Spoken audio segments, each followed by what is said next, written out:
오늘은 사도신경 중에서 절이로서 산자와 죽은 자를 심판하러 오시리라, 이 부분에 대해서 살펴보려고 하는데요. 저는 그 사도신경 중에 성자 예수님과 관련된 신앙 고백이 이렇게 마무리되는 게 참 의미가 있다고 생각을 합니다. 왜냐하니까 절이로서, 이거 거기로부터거든요. 거기로부터 어디로부터입니까? 보좌에 계신 주님께서 거기로부터 다시 오시겠다. 이 약속의 말씀으로 그 신앙 고백이 마무리된다는 게 왜 의미가 있습니까? 사실은 신앙생활은 기다림입니다. 신앙생활은 현실 만족이 아닙니다. 기다림이에요. 이 성경이 말하는 핵심 중의 핵심이 바로 이 기다림의 문제거든요. 여러분 다 아시지만 창세기가 어떻게 말씀을 시작합니까? 맨 처음에 성경이 창세기 1장 태초에 하나님이 천지를 창조하시니라, 성경이 창조주 되시는 하나님을 선포하는 것으로 그렇게 성경이 시작이 되고요. 그래서 쭉 열거되다가 성경의 맨 마지막이 요한계시록 22장 20절, 이것들을 증언하시니가 이르시되 내가 진실로 속히 오리라 하시거늘 아멘 주 예수여 오시옵소서. 성경이 이렇게 마무리된다는 게 뭘 의미하겠습니까? 성경은 우리에게 신앙이라는 건 기다리는 거다, 현실 만족이 아닙니다. 여기서부터 혼란이 많이 생기는 거 아닙니까? 내 봉사를 많이 했으니까 현찰로 갚아주시겠지? 아니 내가 이렇게 봉사를 많이 했는데 왜 복이 없지? 이게 기다림의 문제를 모르셔서 그렇습니다. 이거는요, 우리 다음 세대 자녀들이 참 안쓰러운 것과 좀 맥락이 있다는 것 같습니다. 저는 우리 아들, 딸 세대가 참 안쓰럽거든요. 너무나 유혹이 많은, 중독이 많은 시대를 살아가는 것도 안쓰럽고요. 그 중에서 난 제일 안쓰러운 게 우리 자녀 세대들은요, 이 기다림의 미학이라 그래, 기다림의 즐거움을 모르는 세대예요. 사실 저희 세대들은 다 아시지만 우리는 진짜 힘들었습니다. 보릿고개, 그리고 결핍. 이게 밥도 마음껏 못 먹을 정도였으니까요. 늘 우리는 그 결핍이 많았는데, 그런데 제가 그 어린 시절을 떠올려 보고 또 제 아들을 보면은 제 아들 세대가 진짜 놓치고 있는 게 하나 있는데요, 그 기다림의 즐거움을 모른다는 겁니다. 참 우리 어릴 때를 생각하면은 온 나라가 다 가난하니까 가난한 게 부끄럽고 창피하고 이런 거 이전에 엄청 불편했습니다. 그리고 너무 뭐를 먹고 싶은데, 과자도 먹고 싶고 간식도 먹고 싶은데 그런 게 없으니까요, 한 9월 달쯤 되면은 크리스마스를 기다리는 거 아닙니까? 주님 오심을 열망해서 그런 거 아니고요. 하여튼 크리스마스 되면은 새벽송도 돌고, 새벽송 돌면은 성도들 가정에서 이 과자를, 지금 생각하니까 그 불량품이 엄청 많았습니다. 이 과자를 이만큼씩 이렇게 넣어주면은 신나가지고 그냥 큰 보따리 들고, 그리고는 이제 새벽송 다 끝나면은 아침에 한 7시, 8시 교회 모여가지고 이 과자 나누는 거, 애들 위주로 그렇게 다 나누어 주셔가지고 이만큼 받아가지고 너무 행복하니까 여름 방학 지나면서부터 크리스마스가 기다려지는 거예요. 이 크리스마스 때 또 어떤 또 맛있는 걸 내가 먹을 수 있을까? 그런가 하면은 한 3, 4월 되면은 또 여름 성경학교를 또 눈 빠지게 기다리는 거 아닙니까?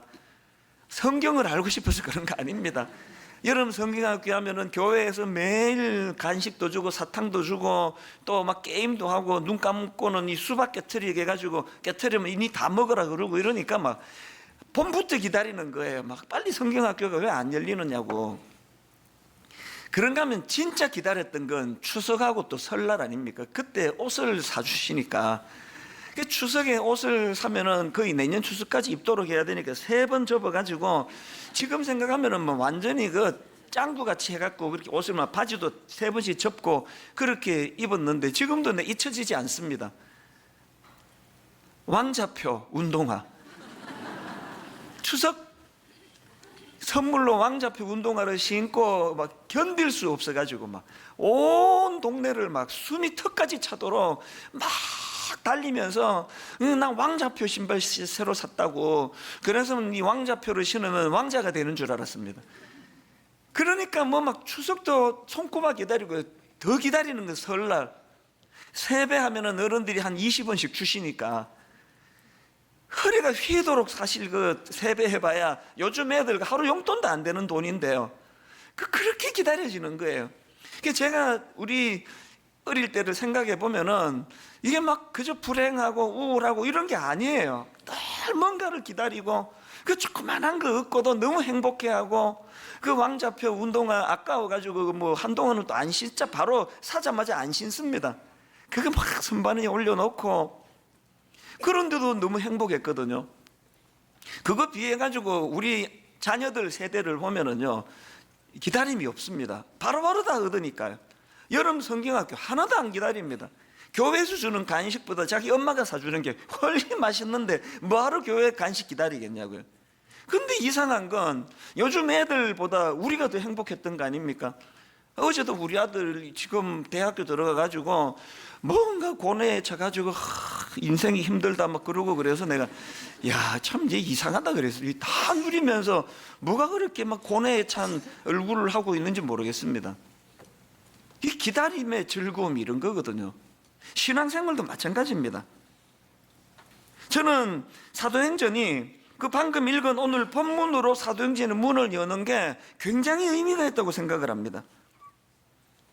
오늘 본문에서 전하고 싶은 메시지는 1장 11절이라 생각하는데요. 사도행전 1장 11절을 보십시오. 이르되 갈릴리 사람들아 어찌하여 서서 하늘을 쳐다보느냐. 너희 가운데서 하늘로 올려지신 이 예수는 하늘로 가심을 본 그대로 오시리라 하였느니라. 그 기다림을 메시지를 던져주시는 거 아닙니까? 사도행전은요 사도들의 놀라운 역사, 사도들의 일, 수많은 행했던 일들을 기록해서 사도행전인데, 그리고 그 배후에 성령님이 역사하셨다 그래서 사도행전의 별명이 성령행전입니다. 그러나 저는 제 나름대로 별명을 하나 더 붙여보는데요, 사도행전은 기다림의 행전이에요. 바로 1장에서 모든 사역이 시작하기 전에 그 사모하는 주님을 향해 하늘을 쳐다보는 제자들에게 이 예수님은 하늘로 가신 그대로 오시리라 하였느니라, 이 말씀이 선포되었기 때문에 설레이는 마음으로 그 사랑하는 주님, 사모하는 주님을 다시 만나게 될 것이라는 그 소망을 가지고 달려갔기 때문에 제가 이 사도행전은 기다림 행전이다. 여러분, 오늘 여러분을 그렇게 지치게 만드는 건 요인이 어디에 있다고 생각하십니까? 뭔가 소망하는, 뭔가 기다리는, 뭔가 갈망하는 그 무엇이 없기 때문 아닙니까? 지금 많이 이루었다고 생각하는, 지금 권태감을 느끼는, 지금 더 이루고 싶은 뭐가 없어지는 그때부터 변질이 시작될 위험이 시작된다고 생각합니다. 그래서 신앙생활은 기다리는 거예요. 소망하는 겁니다. 빌립보서 3장 20절에 보니까 그러나 우리의 시민권은 하늘에 있는지라 거기로부터 구원하는 자 곧 주 예수 그리스도를 기다리노니. 그래서 여러분, 우리가 이런 의미에서 사도신경을 고백할 때마다 이 대목이 이르르면은 저리로서 산자와 죽은 자를 심판하러 오시리라, 이 대목에서 중요한 두 가지 포인트가 있다는 걸 기억하셔야 됩니다. 첫 번째 포인트는 예수님은 다시 오신다. 두 번째 포인트는 오시는데 심판주로 오신다. 심판하러 오신다. 이 약속을 늘 되뇌이면서 사도신경을 통해 그 주님의 약속을 저는 신뢰합니다. 저는 믿습니다. 그것을 인식합니다. 이 고백이 사도신경에 담겨 있는 거거든요. 사실 저는 담임 목사로서 우리 부목사님들한테 꼭 연말에 하나를 확인합니다. 혹시 내가 그동안 여러분한테 뭘 약속해 놓고 깜빡하고 약속을 안 지킨 게 있으면 꼭 말을 해달라. 저는 이제 뭘 약속하면 꼭 메모를 하거든요. 그러나 이제 막 바쁜 일이 겹칠 때 깜빡하고 넘어갈 때가 있으면 잊어버리는 거예요. 그런 일이 있을까봐. 근데 꼭 부탁을 합니다. 메일로 부탁하거나 말로 부탁하거나, 내가 혹시 약속했는데 안 지킨 게 있으면 꼭 말을 해달라.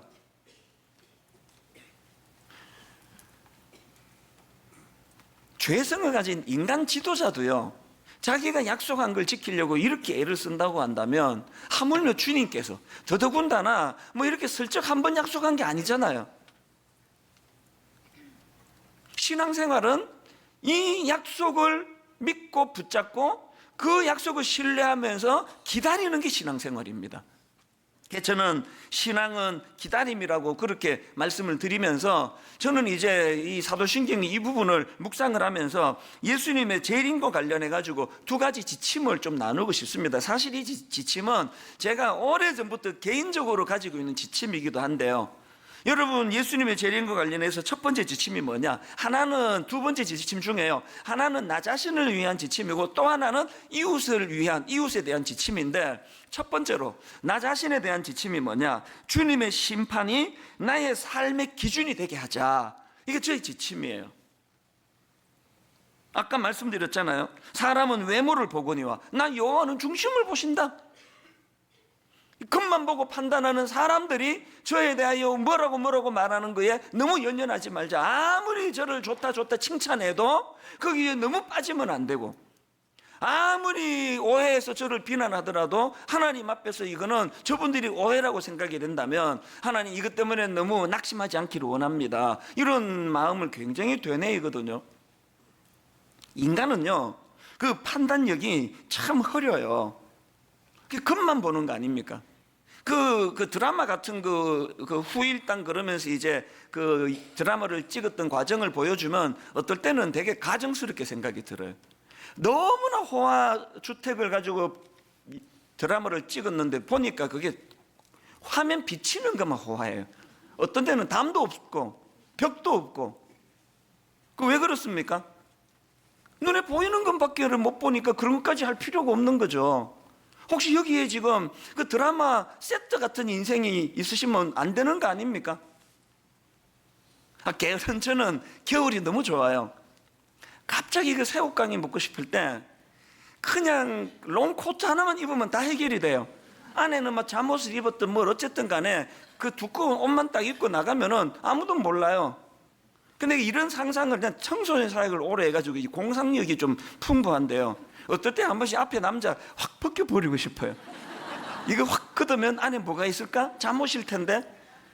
이 짓궂은 생각 아닙니까? 왜? 자기가 그러고 나왔으니까. 오늘 여러분, 겨울에 새우깡 사러 나간 제 복장과 같은 인생으로 사시는 분, 그 정말 위험한 거예요. 어느 날 주님이 오셔서 그 겉옷 확 벗겨버리시면 어떡할 거예요? 그러다 보니까 오실 주님을 우리가 기다리면은 늘 이제 그 겉만 보고 판단하는 사람의 평가에 연연하지 말자.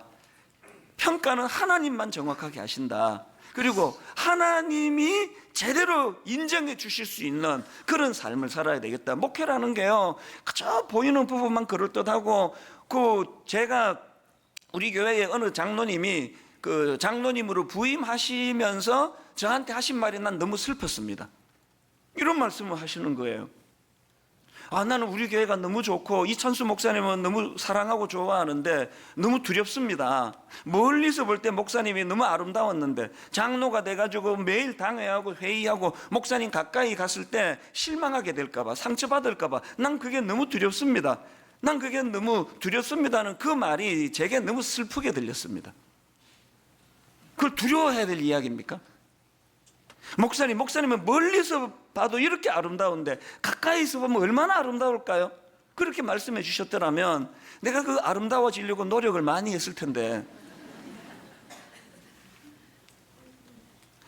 여러분, 우리 모두가 다 예수님은 반드시 다시 오신다. 예수님은 심판주로 오신다. 그 사실을 인식한다면 나 자신에 대해서는 어떻게 해야 됩니까? 주님의 심판, 이것이 내 삶의 기준이 되도록 해야 된다. 언젠가 주님 앞에 섰을 때 너무나 위선적인 그 부끄럽게 짝이 없는 그런 모습으로 서서는 안 된다. 이걸 늘 인식하고 살아야 된다는 겁니다. 이걸 저는 그 꿈 넘어 꿈이라는 표현으로 설명할 수 있다고 생각을 하는데요. 그래서 지난 금요일입니다. 지금 대학교 1학년인 우리 아들하고 이제 저녁에 밥 먹으면서 두런두런 이야기를 나누었는데요. 제가 이런 질문을 던졌습니다. 너 혹시 그 꿈 넘어 꿈이라는 말 들어봤니? 그랬더니 얘는 참 이상하게 저하고 대화만 하면 목소리를 착 깔아요.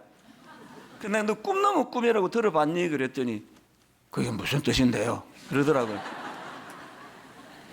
그 꿈 넘어 꿈이 뭐냐 하면은 네가 작년에 지금 수능 시험 보느라고 막 얼마나 애썼니? 대학 가고 싶어서 그 원하는 대학교 들어가는 꿈을 가지고 그렇게 애를 썼는데 그 합격증을 받는 그 순간이 꿈이 이루어진 순간이잖아. 그런데 있잖아, 원하는 대학에 들어가는 꿈이 이루어지는 그 순간에 바로 해야 되는 게 꿈 넘어 꿈이야. 이게 무슨 이야기입니까? 여기 학교 선생님들 계시잖아요. 이 교사 자격증, 교원 자격증 시험 이거 엄청 어렵다 그러더라고요. 그래서 중고등학교, 뭐 초등학교, 대학교 뭐 이 교사가 된다는 거, 교수가 된다는 건 어마어마하게 어려운 일이에요. 그래서 막 삼수, 사수까지 해가지고 교원 자격증을 얻었기 때문에 교사가 되신 거 아닙니까? 잘 들어보세요. 교사 되는 것만이 꿈인 분이 강단했으면 그 학생들이 불행해지는 거예요. 교사 자격증을 받는 순간, 꿈이 이루어지는 순간 그 꿈 넘어 꿈으로 그것이 바꾸어져야 돼요. 꿈 넘어 꿈이 뭡니까? 이 아이들에게 정말 유익한 교사가 되는 꿈, 내 제자들이 훌륭한 제자가 되도록 정성을 다하여 잘 가르쳐야 되겠다는 꿈, 이게 꿈 넘어 꿈이에요. 근데 우리 아들한테 그런 얘기했거든요. 근데 언젠가 그 통계를 보니까 그 하버드 대학교 들어가서 퇴학당하는 여러 민족들이 많은데 하버드 대학교에 이 한인들 또 한국 사람들이 도중 하차하는 확률이 전 세계에서 1위라 그러더라. 왜 그렇다고 생각하니? 하버드 대학교 입학하는 꿈만 꿨기 때문에 합격하고 나니까 이룰 꿈이 없으니까 네가 그렇게 될까 봐 아빠는 늘 염려가 돼. 꿈 넘어 꿈. 우리나라 정치가 왜 가슴이 아픕니까? 국회의원 당선되는 꿈만 갖고 있기 때문에 국회의원 당선만 되면 태도가 달라지는 정치가들을 꽤 많이 봤거든요. 저한테 선거 때 얼마나 많이 다녀가는지 아십니까? 그렇게 겸손한 분들을 난 만나기가 어려워요. 이게 뭐 예외 없이 다 그래요. 여러분, 꿈밖에 없는 국회의원은 뽑으면 안 되는 분들이에요. 당선이 되자마자 꿈 넘어 꿈. 이렇게 한이 많은 이 시대에, 이렇게 골이 깊은 이 시대에, 이렇게 그 세대 간의 갈등이 극심해진 이 시대에 하나님 저들 눈물을 닦아주는 그런 국회의원으로서의 꿈을 갖기 원합니다. 이게 꿈 넘어 꿈이거든요. 이걸 신앙에 한번 대입해 볼까요? 여러분, 그 마틴 루터가 이런 말을 했습니다. 인생의 궁극적인 목적은 구원이 아니고 하나님께 영광을 돌리는 것이다. 이상한 말씀을 하셨네. 아니, 인생의 궁극적인 목적이 구원받는 건데 그게 아니래요. 이게 바로 꿈 넘어 꿈을 설명하는 거예요. 예수 믿어 천국 가는 그것만이 꿈이 아니고 내가 예수님의 십자가로 구원받은 하나님의 자녀가 되었다면 그 순간부터 꿈 넘어 꿈을 꾸는 거예요. 오실 주님을 기다리며 심판주 되실 그 주님의 성품을 닮아가면서 나도 세상에서 남의 눈에 눈물 흘리게 만드는 짓을 하지 말아야 되겠다. 나도 이 땅에서 이 혼란한 시대에 하나님이 내게 맡겨주신 역할을 잘 감당해야 되겠다. 어떻게 하늘만 쳐다보고 있느냐? 주님 다시 오신다. 이 오늘 본문의 말씀을 기억하면서 사명을 감당하는 거, 이게 꿈 넘어 꿈이에요. 지금 우리 교회의 초미의 관심이 1만 성도 파송 운동이라 그러더라고요. 여러분 대단하세요. 제가 들어보니까 뭐 다락방 모임이든 3, 4, 5로 계속 나누는 게 우리 교회 어떻게 되는 거야? 우리 진짜 나가야 되는 건가? 계속 서로 간에 의논하고 묻고 막 그렇게 하시는데 지금까지 단 한 분도요 저한테 이거 어떻게 되는 거예요? 질문하는 분도 안 계셨거든요. 정말 대단한 분들이에요. 기다리시는 거, 기다리시는 거. 믿으면 기다리는 거라 그러더라. 그러면서 사실 여러분 1만 성도 파송 운동 그거 그 주님께 받은 오다 아닙니까? 한 7, 8년 전에 정각 새벽 3시에 저를 흔들어 깨우시고 그 전에 악몽을 꾸고 막 가위 눌리고 그리고는 새벽에 잠을 깨우셔가지고 제게 강력하게 던지신 메시지가 이거거든. 그때 저희가 1년에 한 4,500명씩 등록할 때예요. 막 벌떼처럼 몰려오던 때예요. 그 새벽에 저에게 주신 주님의 메시지가 강렬했습니다. 한국교회가 이렇게 어려운데, 미자립교회가 이렇게 많은데 네 한 교회로만 이렇게 몰려드는 게 옳은 일이냐? 주님의 그 너무나 강렬한 말씀 앞에 내가 자다가 얼떨결에, 그러면 주님 내가 오늘부터 10년에 걸쳐서 10,000명에서 15,000명을 파송하겠습니다. 여러분, 우리 하나님은 전략가세요. 오후 3시에 그랬으면 절대로 내가 그런 말 안 했습니다. 나오다가도 삼키면서 뭐 오는데 어떡하겠습니까 주님, 그렇게 하고 내가 얼버무렸을 텐데. 잠결에 내가 그래서 자다가 그냥 10,000명에서 15,000명 파송하겠다고 그렇게 하고 그 드림센터에 그때 입주한 지가 6개월밖에 안 되는데 내 마음에 늘 그때 마음에 짐이 있었거든요. 내 한 교회 좋자고 저런 큰 드림센터를 우리가 쓰는 게 이게 가책이 좀 느껴지고 그러던 차에 주님이 저를 건드셔가지고 이거 툭 튀어나온 거예요. 그냥 저거 우리 10년만 쓰고 이 사회를 위해 내놓겠습니다. 그리고 제정신 들고 나니까 막 진짜 죽을 것 같아요. 이게 뭐 내 돈 주고 산 것도 아닌데 누가 그걸 동의하겠냐고요. 눈물로 그렇게 우리 자식의 자녀의 자녀까지 은혜 받게 해달라 그러면서 그렇게 시작한 드림센터인데, 담임 목사가 지 마음대로 10년만 쓰고 이거 뭐 누구 주겠다고 이런 식으로 공약을 해버렸으니까, 그래서 이거를 공동의회를 거치는데 여러분은 정말 대단한 분이에요. 97%가 찬성해 주셨잖아요. 저는 새벽 3시에 하나님의 작전에 휘말려가지고 얼떨결에 했지만 여러분은 그 새벽 3시도 아닌데 무슨 생각으로 그 찬성해 주셨습니까? 그게 꿈 넘은 꿈이거든요. 내 한 교회 잘 되는 건, 내 한 교회 키우는 게 꿈이라면 그건 타락한 교회예요. 교회가 하나님의 은혜를 주시면 그게 꿈 넘은 꿈으로 바뀌어야 되는 거 아닙니까? 근데 아무리 생각을 해도 공동회의까지 다 찬성해 주시고 막 거부해 주시면 쫓겨나고 끝날 텐데 다 막 찬성하고 그래서 그때부터 제가 지금까지 발 뻗고 잠을 자기가 어려운 거예요. 이거 아무리 생각해도 이게 될 것 같지가 않은 거예요. 이 10,000명에서 15,000명은 무슨 수로 내보냅니까? 이거 뭐 창고에 들어있는 물건이라서 뭐 요거는 저 집에, 요거는 이 집에 뭐 그러겠다지만 제가 뭐 성도들이 이게 뭐 물건도 아니고 지난 수년 동안을 너무나 마음고생하면서 기도하면서 대안을 찾고 그랬는데요. 우리 하나님은 여기 제가 뭐 어떻게 될지 뭐 어떻게 할지도 모르지만 중심은 딱 하나였습니다. 종은 주님께 한 약속은 지켜야 된다. 그 하나였습니다. 종은 주님께 한 약속 지켜야 된다.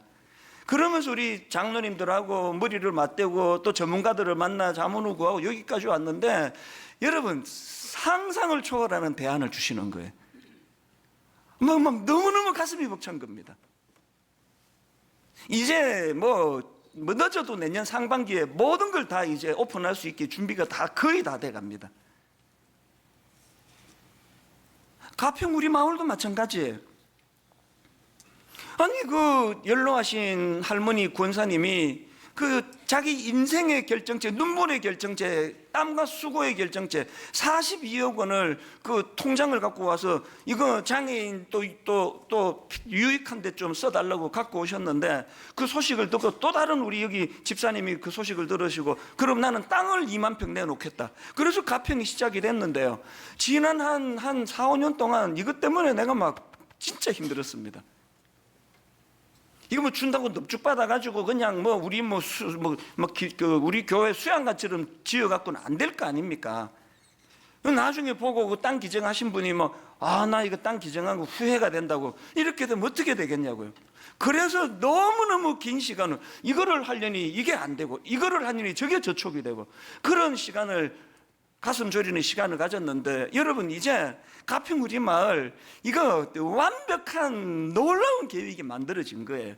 수많은 분들이 머리를 맞대고 고민해가지고 이제 가평 우리 마을은 글쎄요 한 달 안으로 다 발표가 다 될 것 같아요. 다 다듬어져 갑니다. 지금 말해주지 이런 표정인데요.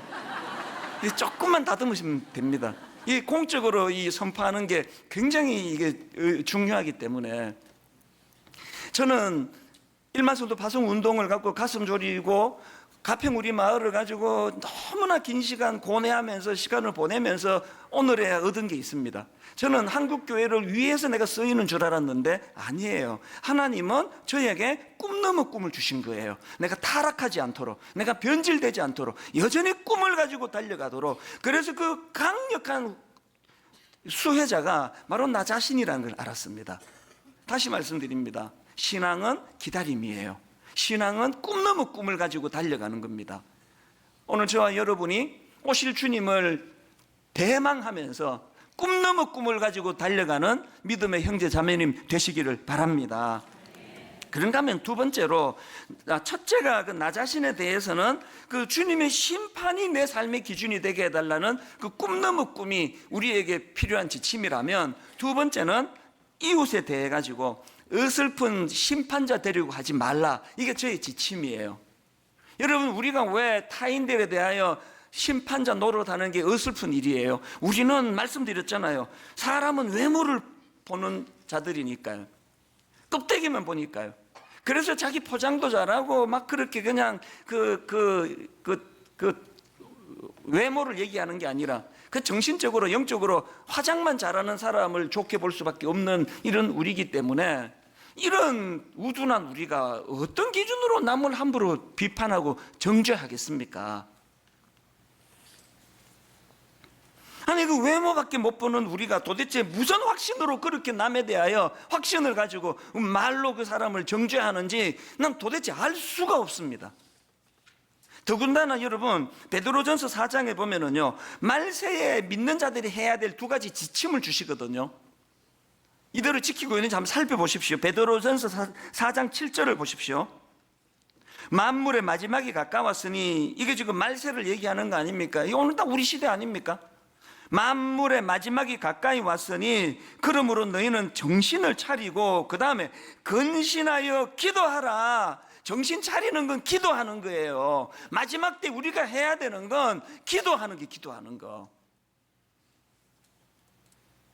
이게 첫 번째 지침이고요. 그 다음 두 번째 지침을 보시겠습니까? 바로 그 다음 베드로전서 4장 8절입니다. 앞에서 그러므로 너희는 정신을 차리고 근신하여 기도하라. 그리고 8절에서 무엇보다도 뜨겁게 서로 사랑할지니, 무엇보다도 뜨겁게 서로 사랑할지니 사랑은 허다한 죄를 덮느니라. 말세의 두 번째 지침이 뜨겁게 서로 사랑하는 거래요. 어디까지? 상대방의 허물이 덮여질 때까지. 오늘 분당 우리 교회나 한국 교회가 치명적인 게 이거라고 생각을 해요. 기도도 안 할 분들은, 기도한다는 사람들도 서로 뜨겁게 정죄할지니가 아닙니다. 나 기도 많이 하는 사람이에요. 그러면서 정죄하잖아요. 나 기도하니까 성령님 이렇게 말씀하시던데요. 집사님 회개하세요. 그렇게 말하는 그 사람이 회개해야 되는 거예요. 여러분, 말세에 뜨겁게 사랑하라는, 뜨겁게 사랑하는데 상대방이 허물이 없는 사람을 사랑하는 게 아니라 명백히 문제가 있는 사람이에요. 문제가 있는 그 사람의 허물이 덮어질 때까지 사랑하라는 거예요. 이 말씀으로 오늘 한국교회를 조명해 보시면 가슴이 아플 뿐이에요. 최근에 제가 어떤 책 소개하는 글을 읽다가 그 문장 하나를 발견하고 거기에 필이 꽂혀버렸습니다. 딱 문장 하나예요. 내용을 들어보세요. 심리학자 해리 할로는 그의 저서에서 사는 법을 배우기 전에 사랑하는 법을 배워야 한다라고 말했다. 사는 법을 배우기 전에 사랑하는 법을 배워야 한다라고 말했다. 사는 법을 배우기 전에 사랑하는 법을 배워야 한다고 말했다. 여러분, 여기 교회 중직자가 되기 전에 사랑하는 법을 먼저 배우시기를 바랍니다. 신학교 가기 전에 사랑하는 법을 먼저 배워야 강단에서 사랑의 선포가 이루어지는 거예요. 사랑하는 법을 배우지 못한 사람이 강단에서 떠들어대면 그 강단이 울분과 저주의, 제가 그런 케이스에 해당되지 않을까 늘 두려운 거예요. 결혼하기 전에 사랑하는 법부터 배우세요. 사랑하는 법을 배우지 않고 결혼한 남자를 만나면 그 아내는 죽을 고생을 하는 거 아닙니까? 사랑하는 법이 뭔지 모르고 결혼한 아내를 만나면 남편들은 그 위축됨 이유로 말로 다 못하는 거 아닙니까? 아들 낳기 전에 사랑하는 법을 배우세요. 맨날 너 아빠가 너 사랑해서 하는 말인데 그렇게 이야기하지만 그 아빠가 사랑하는 법을 배우지 못하고 사랑을 전하면은 그 아이에게 너무나 큰 상처가 되는 걸 다 아실 거예요. 여러분, 말세가 되면 기도하고 또 그 상대방의 허물이 덮여질 때까지 서로 사랑하라는 이 지침이 이루어지고 있습니까? 요한복음 13장 1절, 유월절 전에 예수께서 자기가 세상을 떠나 아버지께로 돌아가실 때가 이른 줄을 아시고, 그 다음 보세요. 세상에 있는 자기 사람들을 사랑하시되 끝까지 사랑하시. 뭘 배워야 된다고 말세요?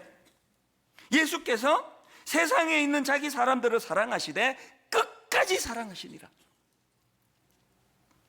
결론은 이렇게 맺기를 원합니다. 지난 한 주 동안에 그 90년대의 그 코미디 기억나시는지 모르겠는데, 개그맨 두 사람이 나와가지고요, 뭐 이렇게 주거니 받거니 하다가 첫 번째 멘트가 이거예요. 아마 그 90년대 다 하실 거예요. 그렇게 심한 말을? 그 기억나시죠, 그죠? 이상하게 제가 오래 잊고 있었는데, 지난 한 주 내내 이게 계속 이게 제스처까지 뭐라고 말하면 그렇게 심한 말을? 그리고 그 옆에 코미디언이 이제 뭐 왜 그렇게 한지에 대해서 뭐라고 설명해 주면은 그 다음 말 다 아시죠? 그렇게 깊은 뜻이?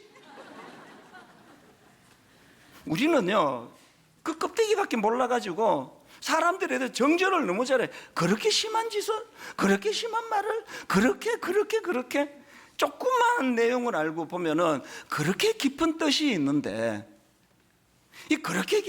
그렇게 심한 말을,